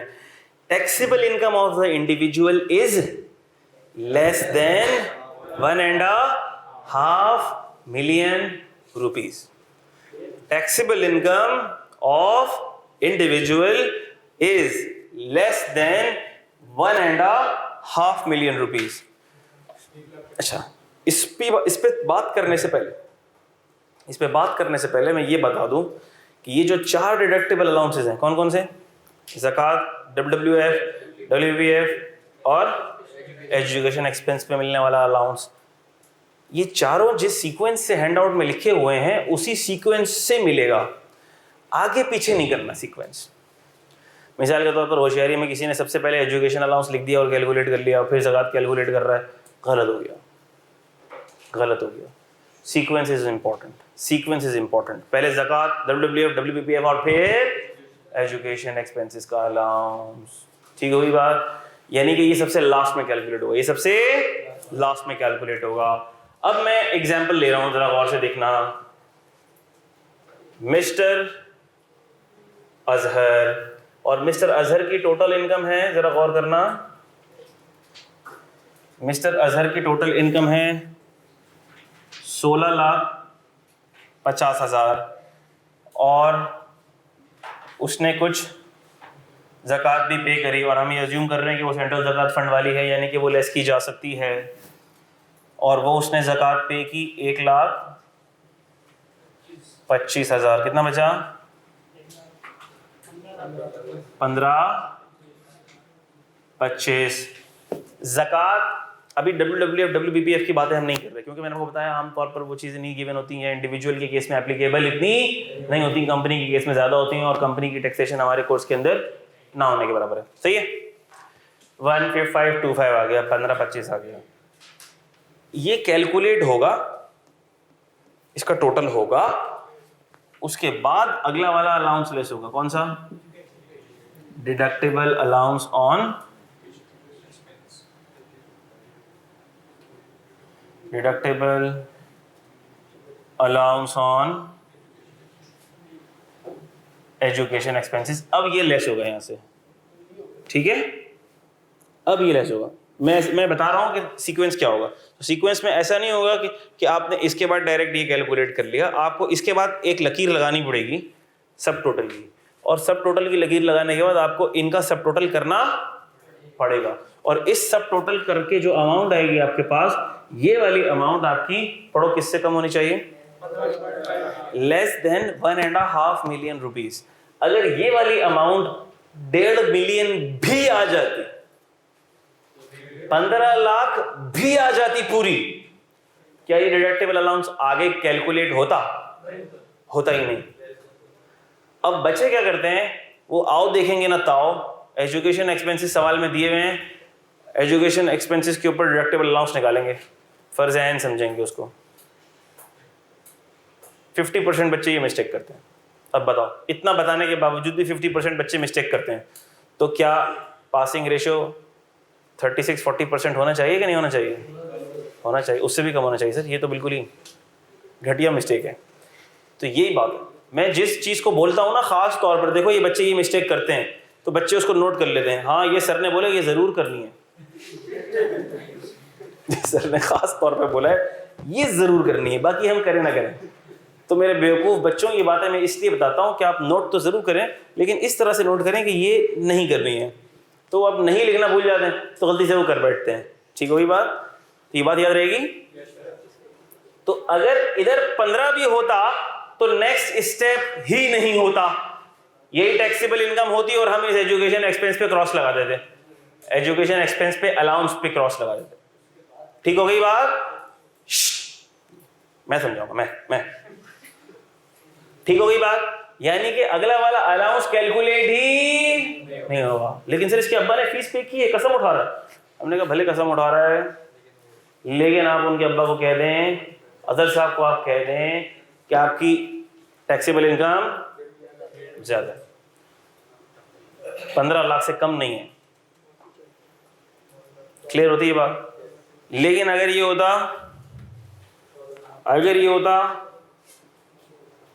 14,99,000, तो क्या हम अगले स्टेप पे मूव करते? जी बिल्कुल करते, बिल्कुल करते, हम अगले स्टेप पे मूव करते सर। ठीक है, तो ये जो हम एजुकेशनल एक्सपेंसेस के ऊपर अलाउंस पढ़ रहे हैं, ये उसको मिलेगा जिसकी इनकम इस स्टेप पे क्या होगी? 15 से कम होगी। ये नहीं, कौन सी होगी? इससे पहले वाले डिडक्टेबल अलाउंस लेस करने के बाद जो अमाउंट आएगी वो 15 से कम होनी चाहिए, टोटल इनकम नहीं। Are you getting this? तो अब पढ़ते हैं जरा, जो अंडरलाइन किया हुआ जुमला है वो देखो जरा। Taxable income of the individual is less than 1.5 million rupees. लेकिन सर देखें, ये तो लॉ ने गलती कर दी ना, लॉ ने गलती कर दी, क्योंकि टैक्सेबल इनकम तो आएगी तब जब ये लेस हो जाएगा। ये होगी टैक्सेबल इनकम, ये होगी टैक्सेबल इनकम, ऐसा ही है ना? तो हमने तो अभी ये लेस ही नहीं किया, हमें क्या पता लगेगा कौन सी होगी टैक्सेबल इनकम? तो इधर जो टैक्सेबल इनकम लिखा हुआ है उसका मतलब है कि इससे जस्ट पहले वाली टैक्सेबल इनकम। इधर जो टैक्सेबल इनकम लिखा हुआ है उसका क्या मतलब है? इससे जस्ट पहले वाली टैक्सेबल इनकम। ये नोट कर लो भाई, बड़ी इंपॉर्टेंट बात है, क्योंकि अभी थोड़ी देर बाद कुछ और चेंज हो जाएगा। अभी यहां जो टैक्सेबल इनकम लिखा हुआ है उसका क्या मतलब है? इसको कैलकुलेट करने से जस्ट पहले वाली टैक्सेबल इनकम। चले आगे बेटा। जल्दी, 1:15 बजे क्लास एंड करनी है मुझे जी। 1:15 देखो 1:30 बजे की नमाज होती है तो 1:15 बजे ऑफ करूंगा तो मस्जिद पहुंच जाऊंगा मैं, तो 1:15 बजे तक 1:15 बजे ऊपर पढ़ लें, फिर 2 बजे तक ले जाएं, मसला तो नहीं है। ये करनी है ना, नहीं करनी, ये खत्म हो जाएगा तो ऑफ कर दूंगा मैं, जितनी जल्दी होगा। अब तुम्हें जितनी जल्दी समझ आ जाए। अच्छा भाई, every individual shall be entitled to a deductible allowance in respect of tuition fee paid by individual in a tax year provided taxable income of individual is less than 1.5 million। और taxable income किसको कह रहे हैं? इसको नहीं कह रहे, इसको नहीं कह रहे, इसे जस्ट पहले। जबरदस्त। अब सर बताएं कैलकुलेट कैसे होता है? कैलकुलेट कैसे होता है? हमने कहा आओ कैलकुलेशन सीख लेते हैं इसकी। जब भी, एक बात याद रखना, एक लॉ का एक आम मिजाज है कि जब भी बेनिफिट देने की बात आएगी वो बोलेगा ये 3 अमाउंट कैलकुलेट करो, इसमें जो सबसे कम वाली होगी ना वो बेनिफिट मिलेगा। अब आओ देखते हैं। Deductible allowance in respect of education expenses shall be lower of the, इनमें सबसे कम वाले पे हमने कहा 3 चीजें कैलकुलेट करें। 5% of total tuition fee paid by the individual in the year. अब मिसाल के तौर पर अगर किसी के 3 बच्चे हैं और स्कूल की फीस है 15,000, तो क्या होगी साल की, क्या बनी जी फी बच्चा? तो हमने कहा 15,000 3 × 15,000 मल्टीप्लाई बाय 12। बच्चे ये 12 से मल्टीप्लाई करना भूल जाते हैं, सही है। उनको ऐसा लगता है कि पूरे साल में बच्चे सिर्फ 1 महीना स्कूल पढ़ते हैं, तो साल के 12 महीने भी होते हैं। सवाल में आपको बच्चे बताए जाएंगे और पर मंथ स्कूल की फीस बताई जाएगी, ठीक है। महीने आपने खुद अज्यूम करने हैं कि साल के 12 होंगे इंशाल्लाह, सही है। 5% of the total tuition fee, 5% of the total tuition fee paid by the individual in the year. जबरदस्त बात हो गई, आसान बात हो गई, हमें आ गई ये वाली बात, कैलकुलेट कर लेंगे चुटकी बजाते हुए। दूसरा वाला छोड़ दो 2 मिनट के लिए भी, तीसरे वाले पे आ जाओ। An amount computed by multiplying 60,000 with number of children of the individual. तीसरी अमाउंट क्या हो गई? किसी के 3 बच्चे हैं, 3 × 60,000। क्या कम है ज्यादा है? कम है, तो ये बेनिफिट दे कौन रहा है? हम तो कह रहे हैं 3 कैलकुलेट करो, तीनों में से भी लोअर मिलेगा। तुमको इस पे एतराज क्यों है? यही तो बेवकूफी है तुम लोगों की। इस लाइन के अंदर उसकी अमाउंट ज्यादा कैलकुलेट हो जाएगी, लेकिन जो दूसरी लिमिट्स है ना वो उसको किक मार के साइड कर देंगी। अब टेंशन नहीं लो, ठीक है, इस चक्कर में आबादी बढ़ाने की जरूरत नहीं है। An amount computed by multiplying 60,000 with number of children of individual. अच्छा, ये भी सिंपल बात हो गई। एक क्वेश्चन के अंदर नंबर ऑफ चिल्ड्रन गिवन हो गए, 3 हो गए, 4 हो गए, आपने 60,000 से मल्टीप्लाई करी अमाउंट और ये भी अमाउंट कैलकुलेट हो गई। सर 2 अमाउंट कैलकुलेट करना तो बाएं हाथ का खेल हो गया। असल सारी रॉकेट साइंस है ही कौन सी वाली अमाउंट के अंदर? बीच वाले अमाउंट के अंदर। उसको हम देखते हैं। 25% ऑफ पर्सन्स। अब इसकी एक एग्जांपल ले लेते हैं ना, एग्जांपल से साथ साथ समझ आएगा वरना नहीं आएगा। तो हमने कहा अजहर भाई की डिटेल्स हमने मांगी, उनसे पूछी डिटेल्स, तो अजहर भाई ने बताया कि टोटल ट्यूशन फी पेड कितनी है भाई? तो अजहर साहब ने बताया 3 बच्चे हैं, 15,000 रुपए की ट्यूशन फी पर मंथ है, 12 महीने हैं, तो 540। ये लिमिट नंबर 1 कैलकुलेट हो गई। लिमिट नंबर 2 पर आ रहे हैं, लिमिट नंबर 2 भी कैलकुलेट हो गई। क्या?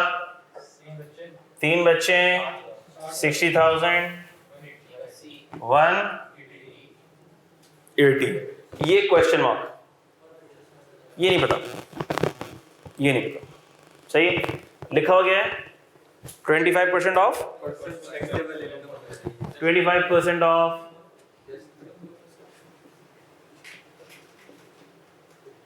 Taxable income. क्या ये पता है हमें? ये नहीं पता, ये हमें पता नहीं है। ये सारी तफरी तमाशे बना लिए अपने रजिस्टर के अंदर। रब कर दूं? कर लो ना, ये कर लो ना मेरे बच्चों, रब करना है मुझे। 5 नहीं है, सॉरी। तो यार तुम लोगों ने बताया नहीं ना मेरे बच्चों, कैलकुलेटर तुम लोगों के पास है, तुम लोग। हाँ 270 था, कितना? 27 आएगा भाई। 5% 27,000 आएगा, ठीक है, इसका 5%। अच्छा भाई, 25% ऑफ टैक्सेबल इनकम। अब इस सवाल को मैं थोड़ा चेंज करूंगा ताकि 1499 पे आ जाए, और 1499 पे लाने के लिए मुझे करना ये पड़ेगा कि मुझे इसको 151,000 करना पड़ेगा, ऐसा है। जब मैं 151 करूंगा तो ये क्या हो जाएगा,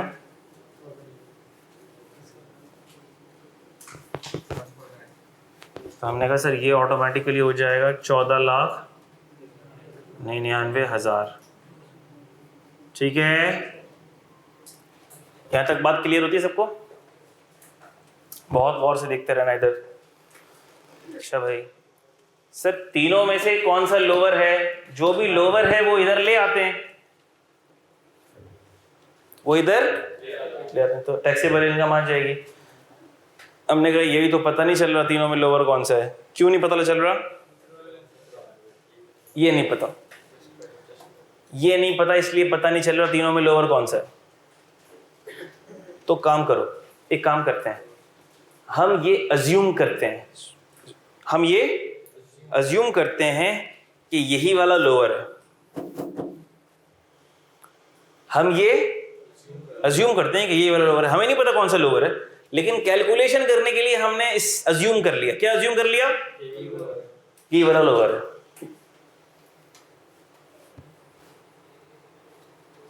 और हमने कहा सर ये लोअर है, और इसको हमने एक वेरिएबल दे दिया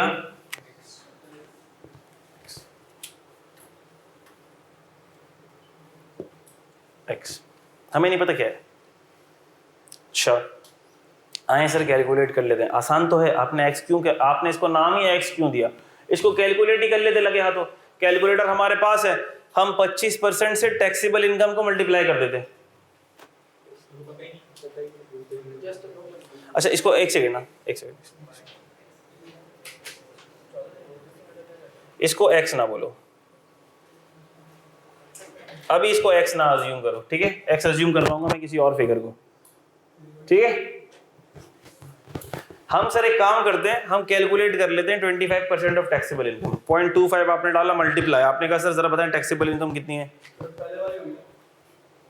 यहां पर हमें टैक्सेबल इनकम नहीं पता, क्योंकि इधर टैक्सेबल इनकम कौन सी वाली है, इधर टैक्सेबल इनकम ये वाली है,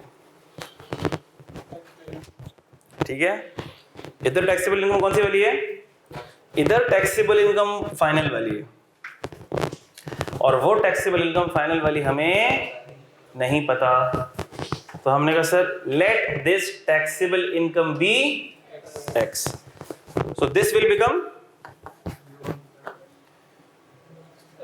25% ऑफ x। यहां तक सबको समझ आ गया? इधर तक जिसको समझ नहीं आया वो बता दो मुझे। सबको? सबको? आपको भी? जो दो भाई मुस्कुरा रहे हैं आपस में बातें कर करके, क्यों मुस्कुरा रहे हो मेरे बच्चा? कोई बात तो नहीं कर रही? कोई जोक शेयर करना हो बता दो। 25% ऑफ x। अच्छा, और मैंने आपको ये बताया कि हमें अज्यूम क्या करना है, that this is the lower amount। तो हमने कहा सर कैलकुलेट हो तो गया, इधर लिख देते हैं, इधर लिख देते हैं।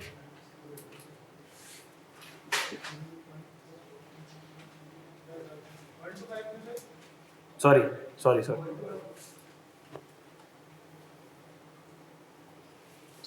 लिख दिया। किसी को एतराज?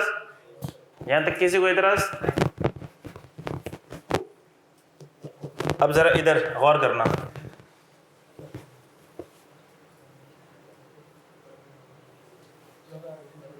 इधर जरा गौर करना। ये x, ये 25% ऑफ x, यहां मैं क्या लिखूं जिसमें से 25% ऑफ x लेस हो तो ये x आ जाए। Very good. तो हमने कहा बहुत सिंपल है सर आप इधर लिख दें 125% ऑफ एक्स, क्योंकि जब आप 125% ऑफ एक्स में से 25% ऑफ एक्स लेस करेंगे तो क्या आ जाएगा? एक्स। 100% of x, 100% means 1। 25% ये एज इट इज लिख दिया, एक्स एज इट इज लिख दिया। अब हमें पता है कि अगर इधर एक्स लाना है तो ये वाली फिगर क्या होगी? 125% ऑफ एक्स। तो क्या ये 125% ऑफ एक्स पता है? जी सर पता है। कितनी है? हमने कहा sir 125% of x is equal to 1499000। Can anyone calculate x for मी?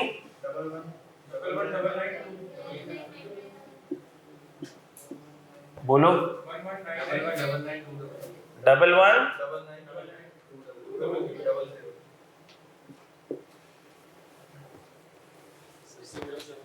ठीक है, x आ गया। क्या आ गया? x आ गया। तो क्या ये आ सकता है? करो इसका 25 ले लो। हमने कहा सर 25% ऑफ 1199200 क्या आएगा? 299800। फिगर कैलकुलेट हो गई। क्या अब तीनों फिगर आ गई? ये भी आ गई, ये भी आ गई, ये भी आ गई। लोअर कौन सी है? तकरीबन हमेशा यही वाली फिगर लोअर आ रही होगी। ठीक है, तो ज़्यादा खुश मत होना, यही वाली फिगर लोअर आ रही होगी। इतनी मेहनत करने के बाद भी सर यही होगा? हाँ यही होगा ज़्यादातर। अच्छा हाँ, तकरीबन हमेशा। लेकिन गौर से मेरी बात सुन लो, गौर से मेरी बात ये सुन लो, मैं फिर से इसको रिपीट कर रहा हूँ। हमने कहा कि हमें निकालना है 25% ऑफ टैक्सेबल इनकम। हमने अज्यूम कर लिया let taxable income be x, taxable income x है, तो 25% ऑफ टैक्सेबल इनकम कितना हो गया? 25% ऑफ एक्स। तो हमने कहा सर यहाँ पर क्या होना चाहिए जिसमें से 25% लेस हो जाए तो 100% आ जाए? तो हमने कहा भैया 125 होना चाहिए जिसमें से 25% लेस हो जाए तो क्या आ जाए? 100%। इसका मतलब सर ये 125 है, क्योंकि इसमें से ये लेस हो रहा है तो ये आ रहा है ना, इसमें से ये लेस हो रहा है तो ये आ रहा है ना। इसका मतलब आप कह रहे हैं कि this is 125% of x. Yes, this is 125% of x. And if this is 125% of x, what is x? और जब x आ गया तो सारी चीजें ऑटोमेटिकली सॉल्व होती चली गई। बोलो।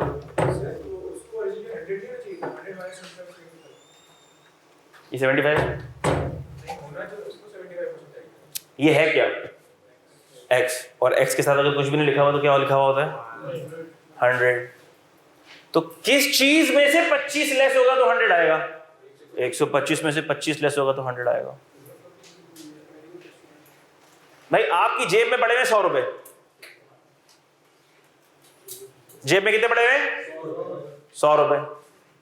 25 रुपए देकर आपने ले ली दही।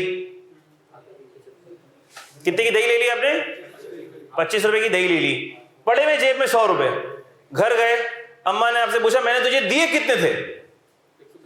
मैंने तुझे दिए कितने थे? आप सोच रहे हो पड़े हुए तो कितने हैं? 100। दही कितने की आई? 25 की। अम्मा आपने मुझे 125 दिए थे। यही हो रहा है यहाँ पे। क्या ये बात समझ आ गई? दही वाली मिसाल से ये बात समझ आ गई आपको? गुड। आप लोगों को ऐसी मिसालों से ही बातें समझ आती हैं। मजा क्या? प्रैक्टिकल एग्जांपल्स होती है सर, प्रैक्टिकल होती है। चलो, तो क्या ये सब कैलकुलेट करने के काबिल हो गए? लेकिन एग्जाम के अंदर कैसे कैलकुलेट करेंगे? बिल्कुल बच्चों की तरह कैलकुलेट करेंगे। ये जो भी ये वाली फिगर आ रही होगी ना, उसको डिवाइड बाय 125 मल्टीप्लाई बाय 25, बस उसको डिवाइड बाय 125 मल्टीप्लाई बाय। ठीक हो गई बात? एक दफा कर लिया ये, अब उसूल जहन में रह गया। क्या सबको ये आ गई बात, समझ आ गई है? अब इसको रीड कर लें। अच्छा कर लो, कॉपी कर लो बेटा।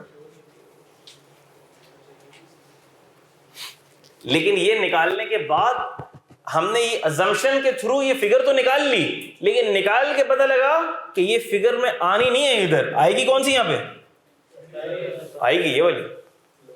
ये तो हमने कैलकुलेशन के लिए ये फिगर निकाल ली। अच्छा, ये आज हमने चारों डिडक्टेबल अलाउंसेस ऑलमोस्ट कंप्लीट कर लिए सिवाय एक पैरा के। तो क्या ये घर जाके आज आप लोग याद कर लोगे सारा? तो मंडे को मैं आप लोगों से ये सुन सकता हूँ किसी से भी कोई भी चीज, ये लिमिट शिमिट जो भी है। अच्छा, मंडे के अलावा कल भी तो हमारी क्लास, कल नहीं, कल इतनी छोटी छोटी चीजें भी तो मंडे के लिए रखोगे तो क्या होगा? फिर पाकिस्तान इंडिया का मैच नहीं देखोगे, क्यों?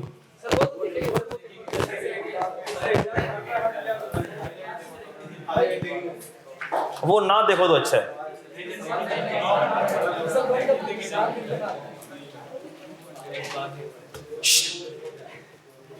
वर्ल्ड कप के मैचेस मत देखा करो, कम देखा करो, सिर्फ स्कोर क्रिक इन्फो पे देखा करो आधे घंटे के बाद, आधे घंटे के बाद, क्योंकि वनडे से वैसे भी लोगों का इंटरेस्ट खत्म हो गया। इतना लंबा मैच हो गया, अब कौन देखे यार?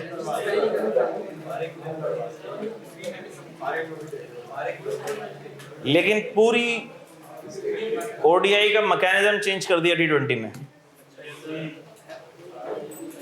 टी20 ने ओडीआई का पूरा मैकेनिज्म चेंज कर दिया।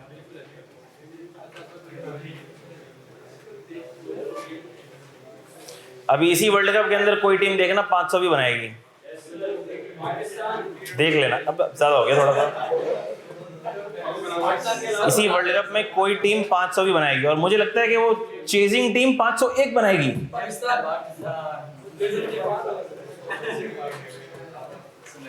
अच्छा भाई,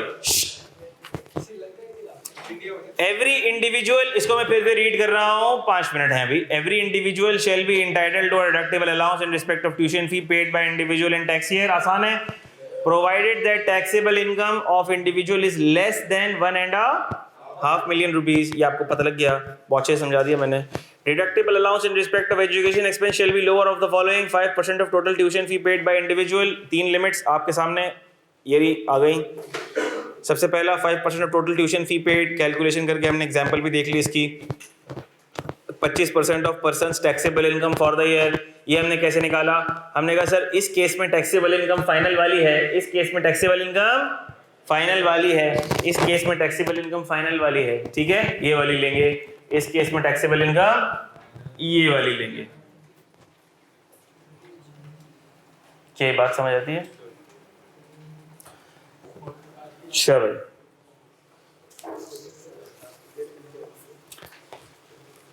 और तीसरा क्या है? An amount computed by multiplying 60,000 into number of children, and any allowance or part of an allowance for a tax year that is not able to be deducted for the tax year shall not be carried forward to a subsequent tax year। क्या मतलब है इसका? पढ़ चुके हैं? अभी तो पढ़ा थोड़ी देर पहले कि कोई भी डिडक्टेबल अलाउंस अगर इतना बढ़ जाए कि अपनी औकात से बढ़ जाए, और इतना बढ़ जाए कि उसकी वजह से फाइनल फिगर क्या आने लगे, नेगेटिव आने लगे, तो हम उसको जीरो कर देंगे। उसको कोई कैरी फॉरवर्ड, शेरी फॉरवर्ड, रिफंड शिफंड का सीन नहीं है। बोलो।